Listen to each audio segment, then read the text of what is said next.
everyone, it's Robin, RS Island Crafts, and welcome to my studio. Today we are going to work on some fun pumpkin decorations, whether you want to use them for autumn or if you want to use them for Halloween. We are going to be making this plaid one today, and I'm going to show you how to make them start to finish. We are going to just use a little bit of stuffing, some fabric. I have used some felt for the stems and some embroidery floss.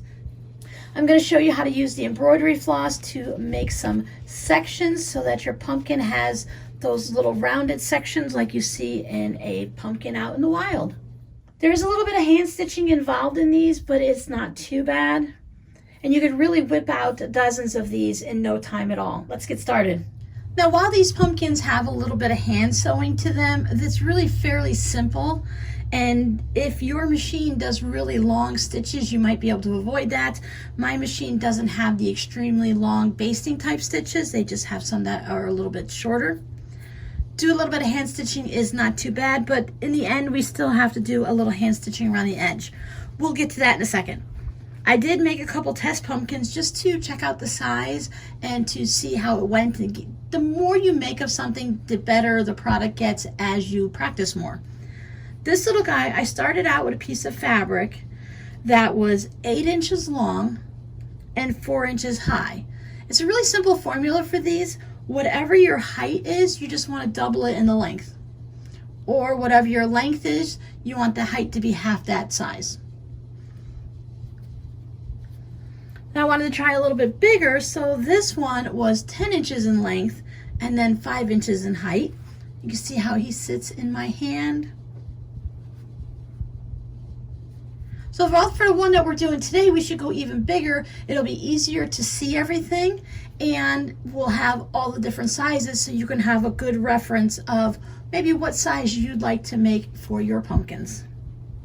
This is actually a fat quarter from the Dollar Tree, and it's really good sturdy material. If the material you're using has a lot of stretch, or if you're concerned that it might be a little thin, a little bit more see-through, you could put a lightweight interfacing on the back.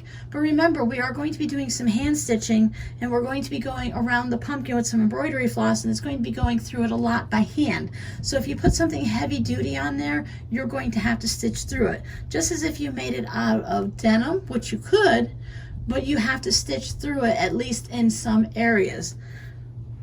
I've chosen to go around all of my pumpkins with some embroidery floss to make it segmented, but you don't have to actually do that. You can just leave it as a round pumpkin as is, and you won't have to go and do all of that. So if you choose to do something like leather or denim, corduroy, then maybe you might want to skip out on the little segmentation here, and we'll just do a little bit of hand stitching, and it won't be too bad, hopefully.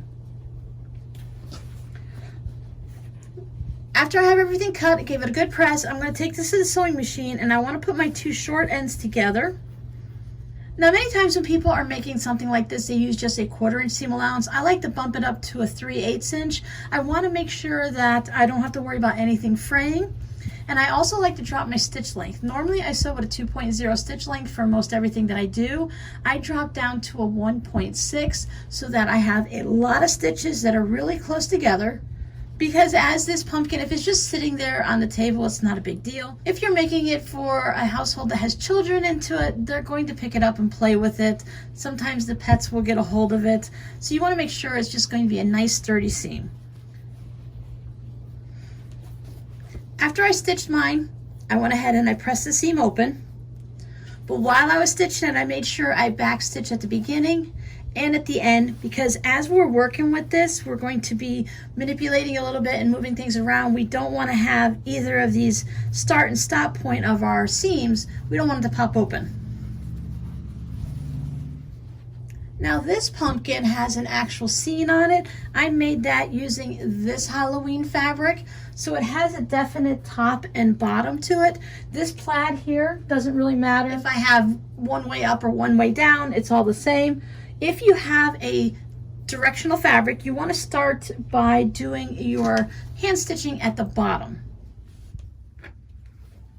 I like to start on one side of the seam, but you can start in any spot you want along it. I am going from the inside.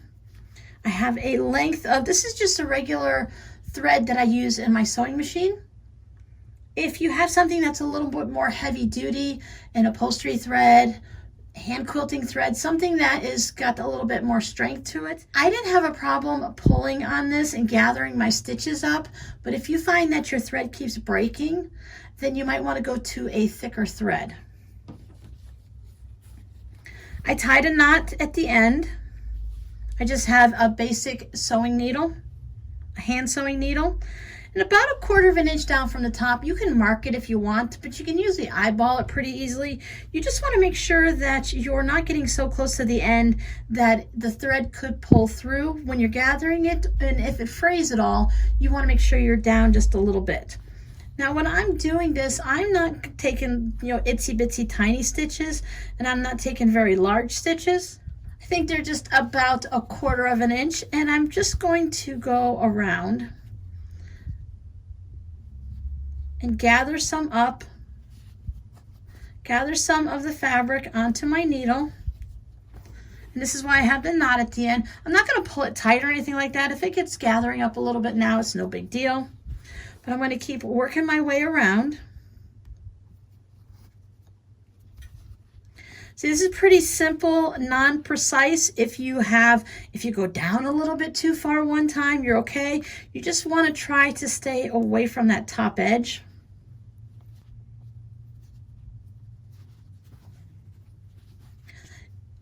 If you can only put 1 or 2 stitches on your needle at a time, that's fine too. Depends on the length of your needle and how comfortable you are with your hand stitching.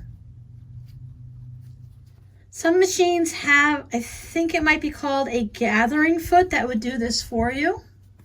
We are working on a larger pumpkin here. The other ones didn't take any time at all. And even while working on this, it's really not taking that long to get that done.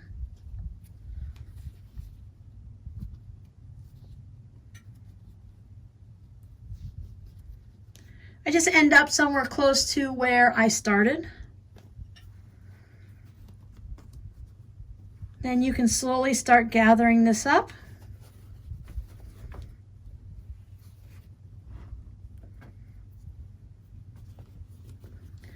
My goal is to have it all in an area together like this, so none of these little bits on the top here from the top edge between your thread and the top edge, you don't want any of those down inside your pumpkin. You want those all to be up here.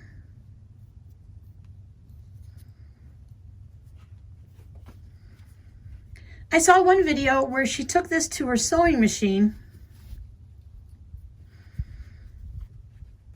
and after tying this off here, just to stop it from ungathering, I'm just going to go through one section, grab that loop, and just tie that little simple knot that we use a lot. So she took it to her sewing machine, and below the spot where we did the gathering, she went ahead and stitched across it. Now, my brother's sewing machine doesn't like it. It got really angry with me, especially on the smaller pumpkins. It was too much fabric in a little small space. So depending on what your machine does, you might be able to flatten this out a little bit and go ahead and stitch across it. But what I did,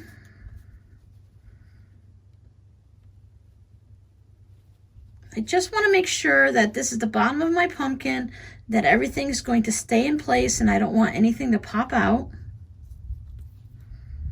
Take a couple stitches, add a knot, and I'm just going to go in an overcast type way across here, just so that I know everybody's in the right spot.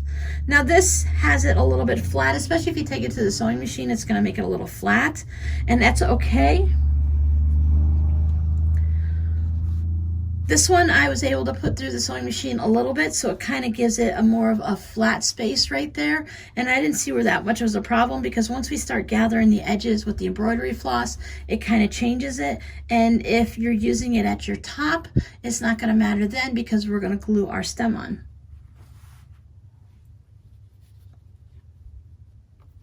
You can see I'm using a thimble to protect my finger. I like to push my needle through with my middle finger, so that is the one that I put the thimble on. I also have a pair of, these are a needle nose pliers that are for making jewelry, but it works fine for this. So if I'm having struggles and I just can't get it through with the strength in my fingers, or I'm going through a really thick spot, I can always use the pliers to pull my needle through. When we start working on the sections, that's when I definitely need the pliers. Now, if doing this part of the hand stitching is a bit of a problem for you, if you have the sturdier thread or embroidery floss, you can also just take this and wrap it around and pull it nice and tight and just make yourself a little bit of a piece right here that will just hold everything in place. And then just knot it off. This is going to be on the inside of our pumpkin, so it doesn't matter. As long as the outside looks nice, the inside is not too important. With my smaller pumpkins, I went ahead and did my little basting stitch along the top to scrunch it all up. I did that from the inside again, but with this big guy here, having the thread and everything hanging off in the needle, I'm going to go ahead and do that when I get it a little bit more stuffed, just so I don't have to worry about the thread being in the way or being pulled out. Now this Polyfill Crafter's Choice is just something I picked up at Walmart. It's a fiberfill polyester stuffing. You can stuff these guys with anything you'd like. If you're making the smaller one, you can use something for a pin cushion if you want to put walnut shells in it or something like that. They have those little beads, those little pellets that you can put in like they have for doll making, and that would add some weight to it, especially if you're going to make a pin cushion. You get that little extra weight to the bottom of it. But I'm just going to go ahead and stuff mine with the fiber fill. And I don't want to stuff it as full as I would if I were making this as the body of something. Because I'm going to be wrapping my embroidery floss around it and tightening it up, I want to have it child friendly, like you would make for a baby toy, something that they can grab onto, not something that's going to sit there so firm that it's going to make it hard for us to go ahead and do it. So you're just going to have to feel it as you go. And remember, when you're doing polyfill, that you separate it. You don't just take a giant handful and put it in. This helps to avoid lumps. While on this project it's probably not as important, but if you were making something else and you've never used polyfill, it's good to know that you don't want to just go like this and jam it in there.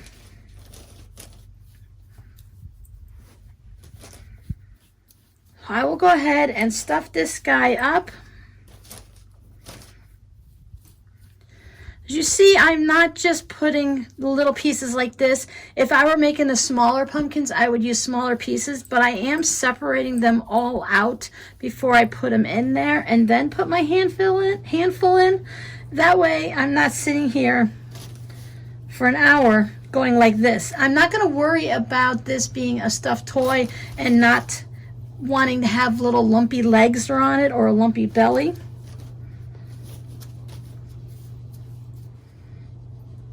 Before I get this filled too high, I'm going to go ahead and run my gathering thread around from the inside.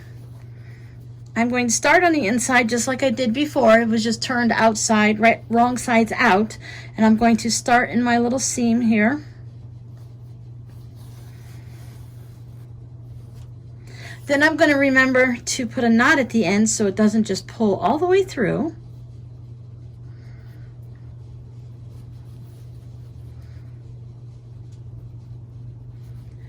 And I'm going to do the same gathering thing all the way around here.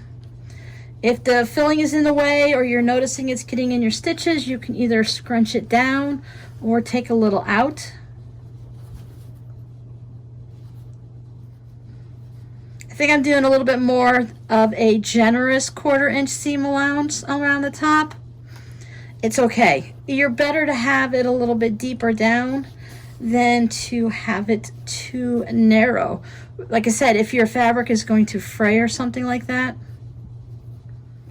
If sewing isn't your usual craft and the only thing you have is embroidery floss, you can go ahead and use that also. I would go down to maybe 1 strand, maybe 2, see how that feels. You can hand stitch this part here if you want, the seam, or you can also glue it. And there's plenty of iron-on adhesive type products that you can use.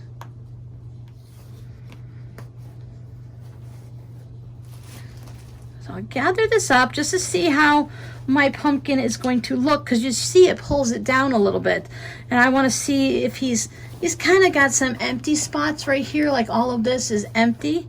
So I want to make sure that I have enough stuffing in him, even if I don't want it super firm.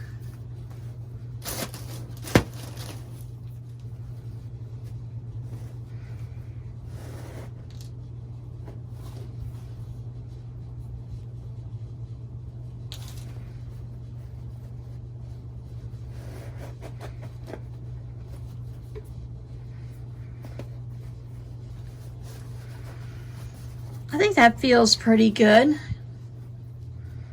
Now this is the top of my pumpkin, so I will be hot gluing my stem, and if I want a leaf on it or something like that. So I'm not going to worry as much, but after you get this done, let me tie my holding knot. I want to stop it from gathering from, I want to make sure I stop it from ungathering itself there. I want to make sure it stays all nice in one spot. Bring everybody together, just kind of give it a nice little pinch. And I'm going to do the same thing here. I'm going to stitch it along the top and add some knots just to hold everyone in place, and I'll show you what it looks like. Once I finish everything and I knot it off, I'm just going to go ahead and bury my thread into the pumpkin. I just stick my needle in anywhere, come out in another spot. Give this a gentle pull, and when I snip the thread, the end of the thread will go right back into the pumpkin and you won't be able to see it. So even if you happen to use red thread, you would see the red thread where you were stitching, but you wouldn't see where we put it in there. Now my guy's pretty good. If you have one that ends up with a circle where you can still see inside, what you can do is if you just push on it like this, it will take that circle with a little bit of an opening and you can poke it to the inside. And again, we're going to use some embroidery floss to go round and round. And when we glue on our stem and leaf, then it's going to go ahead and cover everything up anyway. Same thing at the bottom. Mine looks really good, but if yours had that little opening, you can just poke it in. If you notice that it doesn't close up very well, you could take a piece of matching felt and hot glue that down.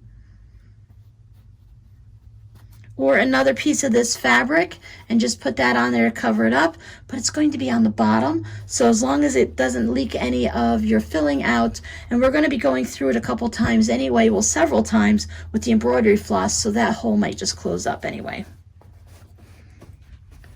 So now if you don't want to do anything with it at all and you want to say, okay, I like my pumpkin just like this, then maybe you might want to stuff it a little bit more than I did, but you can leave it just as is. You can put a stem on it and not do any of the special sectioning that we're going to do. For mine, I'm going to use some black embroidery floss. For the other ones, I used orange on this one. And then I used black on this one. Some of the tutorials that I saw, some people were using all 6 strands to go around. I just went ahead and used 3 on these. I thought that would be plenty for it. To do 6, I didn't have a needle. I don't have one of those really long dowel needles that are really helpful, especially when you're doing something this large. I just have my short needles. So with a guy this big, it's going to be a little bit of a problem. But for these small ones, I was able to push it through. For the doll making, they have really long ones that are meant to go through to do the eyes or to do the joints and stuff like that, or add belly buttons to do any type of tufting.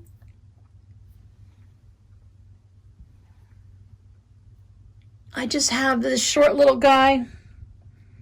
He's only about 2 inches long, so he's definitely going to be a challenge, but maybe you only have the same type of needle that I do and you really want to make this and you want a larger pumpkin. So we're going to go ahead and figure it out. This is the leftover floss from the last one I did, and this measures probably about 26 inches long. And that worked out really well for the smaller pumpkins. I could do all of my sections. On this one, I just did 4 sections because it's just a little guy. So on this one, I did 6 sections because he's medium sized. So for on this one, we can decide. We can do 8 sections, or we can just stick with 4, and we can put it just this way and this way, and we can have the larger sections. And I think that's what I'm going to do with this, because he's so big. I might want to keep him nice and have nice little chunky sections like this. So you can test it out, just kind of hold it like that and see how big they are. So maybe if you want smaller sections, you can do more. And I think that's more like a gourd looking, even though I know pumpkins, I believe they're gourds. Squashes? Pumpkins are squashes? I'll look it up and put it right here. But I want mine to be a larger bit like this. So I'm going to stick with my 3 strands of embroidery floss.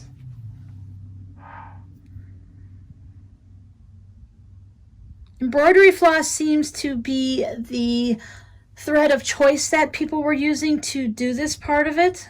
Put a knot at the end. But if you don't have any, or if there's something else that you might want to use instead, then you can go ahead and try that. That's why I made the small pumpkins first, because they make great test subjects, because they make less supplies that you need, smaller pieces of fabric, less stuffing, and less time involved. So then afterwards you can decide if you want to make the big guys, practice on the little one first, and then you'll know what works, because you don't want to be trying to do this one and trying 6 different types of thread to see what's going to work for you. So I'm definitely going to use my thimble. I'm pretty sure I'm going to need my pliers for this part. So at the top, because we're going to put our stem there and leaf and cover everything, I haven't decided. I think I might just put a stem in this one. But I'm going to put my knot just into one of these sections where it wants to go.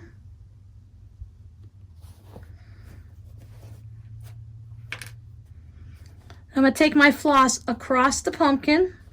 I have lines that I could follow, so if I want to stick with the black, or I go through the white, and then I'm going to go to the bottom. And this is where the longer needle is very helpful. I'm going to jab this into the bottom, and I want to bring it back out to the top, somewhere near where I started. So let me find a good spot to put it in there. I found this pumpkin was very hard to do because these polka dots are like painted on or something, so it's really hard to get my needle through those, especially when everything's been gathered up. I may not be able to do it with this little needle, but let's give it a try.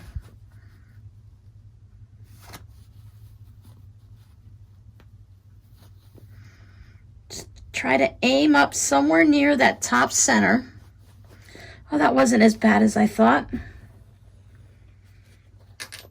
Then I'm going to pull this, and you see how it scrunches it up and gives it that pumpkin look we're used to seeing at the stores?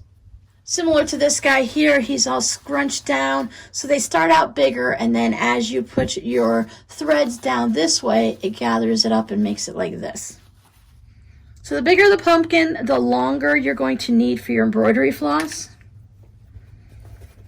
So you decide how much you want to pull it and how much you want it to come down. Now remember, we're going to do it a few more times around.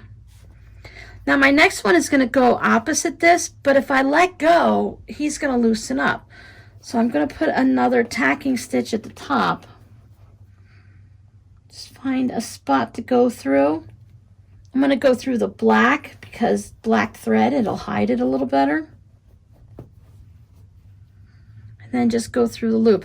I am holding tension on the part that's coming up the whole time.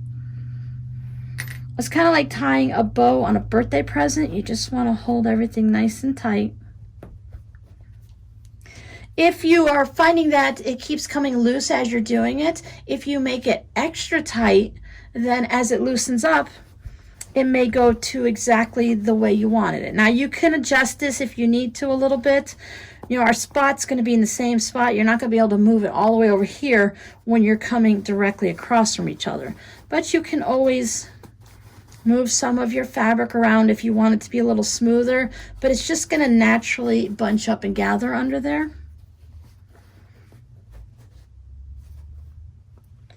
So I'm going, I want to say directly across, but I'm just doing it to the best that I can. Again, I'm going to go to the bottom. And this is where the thimble is very helpful. So I'm holding it here, and I'm trying to aim with my needle going straight up and not off to the side at all. I was finding some resistance because I was going through this gathered section at the top and I couldn't get my needle to go through it. So I just went ahead and I moved it, and I can angle it even in the same hole, just angle it around so that I'm only going through the stuffing and I'm not going through any of that pleat stuff. Again, I can squish him down a little bit. See how I like it.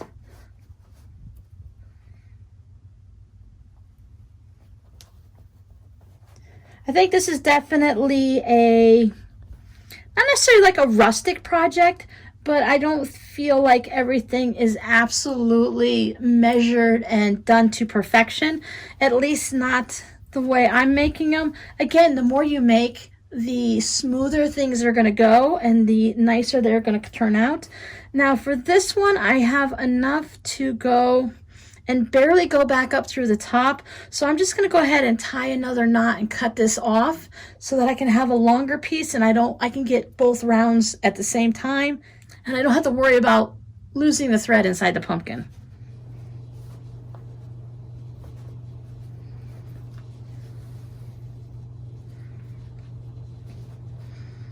Bring my floss around. Find a nice spot to put it in the bottom. Come back out. Just be careful you don't go too hard. You don't want to poke yourself in the fingers.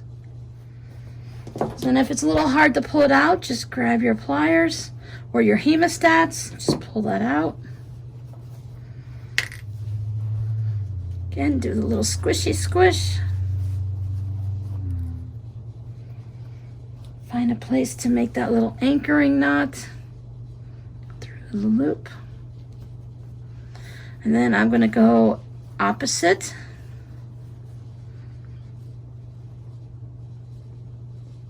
You can feel the resistance, and then you'll know you're going through the spot where all the seams are.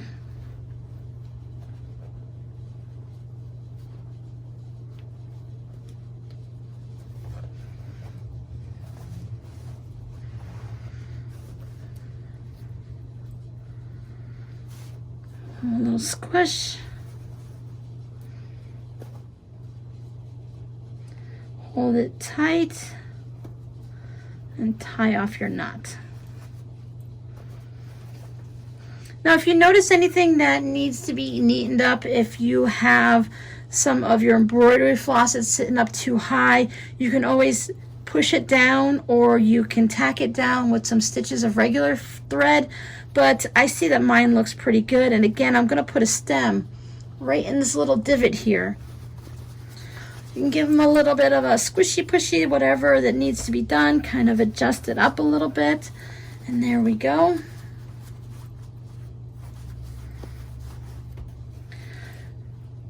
A lot of times there are amazingly perfect ones that you can see when people do this, and they post them on Instagram and everything like that. But when you get yours, they may not look exactly perfect. You might have some of your fabric all bunched up. So you can always just adjust that to the top and bottom so that it makes more of that little bit of a dimple in there.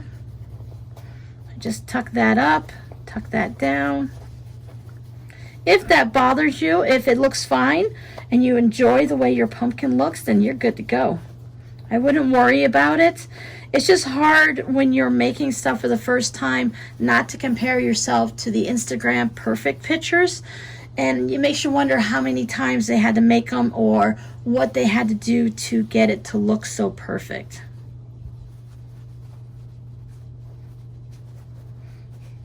Now, when it comes to the stem, if you want to just leave it as is, you can leave it like that.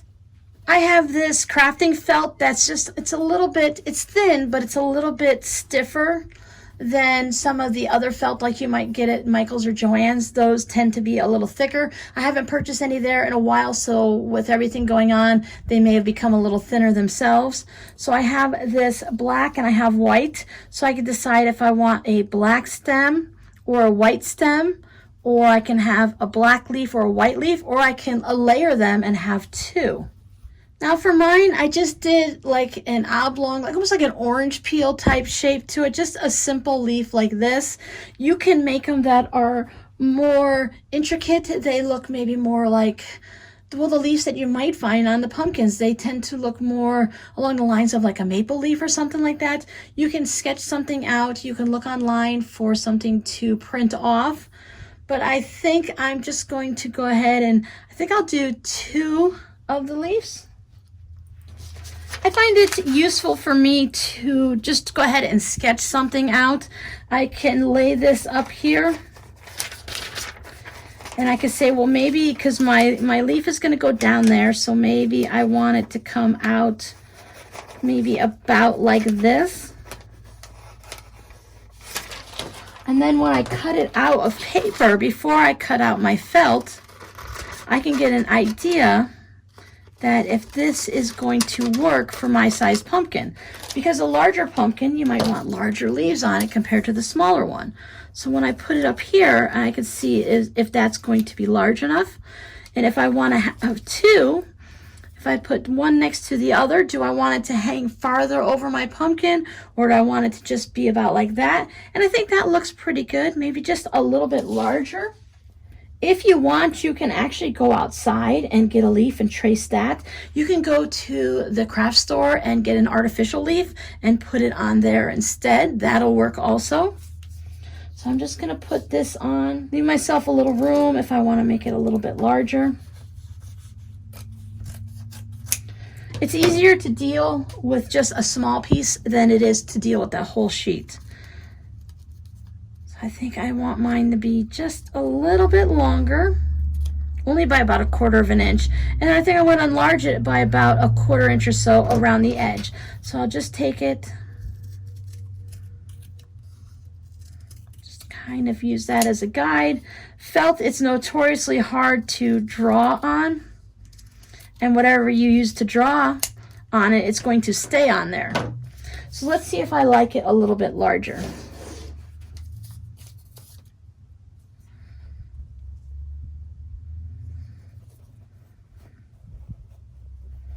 So that makes it quite dramatic. Maybe I don't like it that large. So I can just trim a little bit off. And do I want to have my white leaf sitting right next to it like that? Or do I want to have it so it's like layered? And I think I like it just to sit like this. Now for my stem, I just took a rectangular piece of felt and rolled it up and glued it and then just hot glued it into there. I did that for both of them. So you have to determine the width of your felt. The width of your felt going this way is going to determine how high it sticks up. And then the length is going to determine if you have a skinny stem or a chunky stem. So this one measures 2.5 by 5. Give or take a little bit. So what I'm going to do is I'll just roll it up first and see what I think. And you want to try to get it a little bit tight in the center, just so you don't have a hole going straight down your stem. Now if you don't want to use felt, you can use a cinnamon stick. You can use a cork. I cut a little bit of a branch off of my sour orange tree. You could pick up something just on the ground. I would imagine they even have branches and stuff that you can pick up at the craft store. I just scraped off anything extra that just happened to be on this. You want to make sure, of course, that you're not going to bring any little critters and creatures into your house. You can just cut it off with the little loppers is what we call them, the little crimpy plier things that you use when you're trimming things down. Or if you don't have that, you can use a little saw or a hacksaw. But if you don't want to deal with that, or if you don't have the strength to cut through the branch, then you can just go ahead and do this. And then I look at that and I'm like, whoa, Whoa, that is huge and humongous. That is way too big. So maybe instead of 2.5, I'll go down to 1 3/4. You can still do the trick with rolling up a piece of paper and holding it in there, or you can take any type of a pen or pencil and just put it in there and say, I think I'd want it to come to about here. So then when I put that down and measure that, so that would be about 1.5 inches.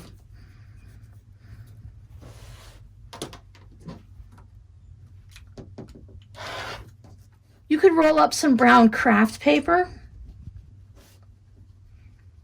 So when I put that guy in, I think I like the height of that.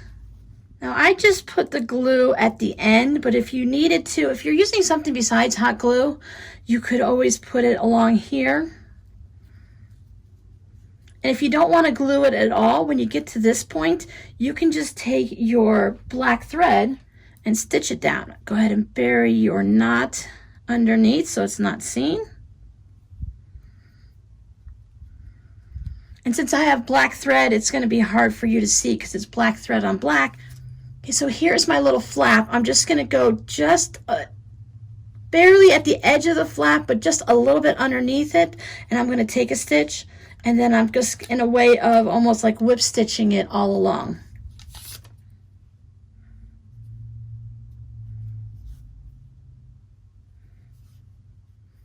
And then when I'm finished, I'll just tie the knot, poke it through,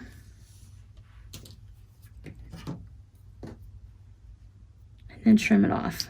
Now, if you don't have hot glue, you can use other types of glue. You can use super glue if you don't have the hot glue. If you're going to use something like school glue, you're going to need to hold it steady for a while, and it's going to take a while to set. And I don't know how well that's going to hold in the long term, but if you're just going to sit it out on a table and nobody's going to be touching it, you don't have any little children, you don't have any cats that are coming by and steal it, then it should be fine. But you can always use, like I said, hot glue or super glue. I'm going to use some hot glue.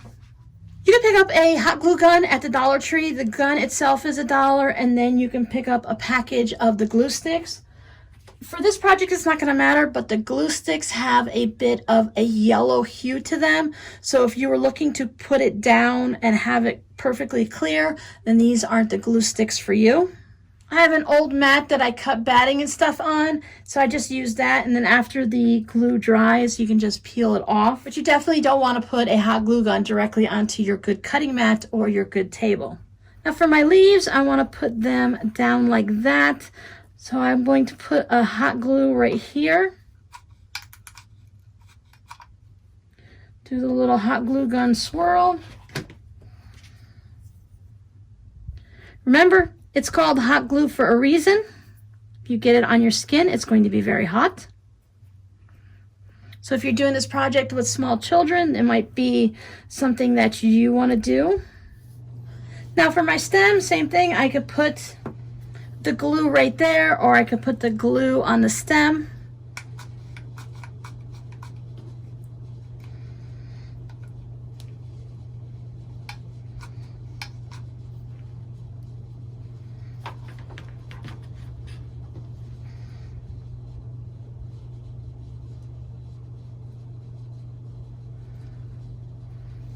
Just hold it for a second. Since this felt is a little stiff, I can give it a little bit of a bend. Make sure everyone's going to stay. Once it's all dry, give everything a little bit of a tug to make sure it's all going to stay. And after it's all dry, I will put a little fold into these so that these lay down, and hopefully they'll lay down. And if not, I can put a little bit of a dab of glue back here just to make them. So if I want them to lay down like that, I can just put a dab of glue underneath each spot, but I will try and see how I can do it just by giving them a little bit of a bend. Always remember to unplug your hot glue gun as soon as you're done working with it, because they don't have an automatic shut off. At least the ones at the Dollar Tree don't. I don't know if the really nice ones do. There are the 3 pumpkins that I worked on today. This type of project is really great for a variety of households. It really depends on the type of fabric you use. So if you're more, I'm not really sure about decorating and all that. It's just not my thing. But I think this is more like maybe a modern or something. You can use a nice silver shimmery type fabric. You can just use some fun stuff. You can make these in a variety of sizes. If you want, you can add a little bit of a loop on it. You can use your embroidery floss. When we did our last round, you can just go ahead and tie it off, make a little bit of a hanging loop, and tie it off again, and then put your stem and leaf on. So you can hang it up as an ornament. You can hang it on a Halloween tree or an autumn tree. You could fill a glass bowl or a platter. They'd be great in a little cornucopia centerpiece. Put it on your autumn themed table runner, surround it with some other items, bring in some pine cones. You can use these in a variety of ways. They just look really nice when grouped in sets of 3. Now, of course, this would be really nice if I had a variety of plaids. These 3 don't necessarily go well together, but you can picture how they would look if they were all in the same fabric line. So a little bit of fabric, a little bit of stuffing, a little bit of time, you can have a big line of pumpkins to decorate with. So thanks for hanging out with me this week. I hope you enjoyed these stuffed pumpkins. Your code word for this week will be STEM. So if you have any other ideas of a good STEM that everyone can use, please leave that down below in the comments. If you're looking for another fun project to do during the holiday seasons, check down below in the description box and I will put a link to some fun table mats that I made, or wall hangings if you'd like, in previous Halloween autumn type series. I'll see you guys next time. Bye.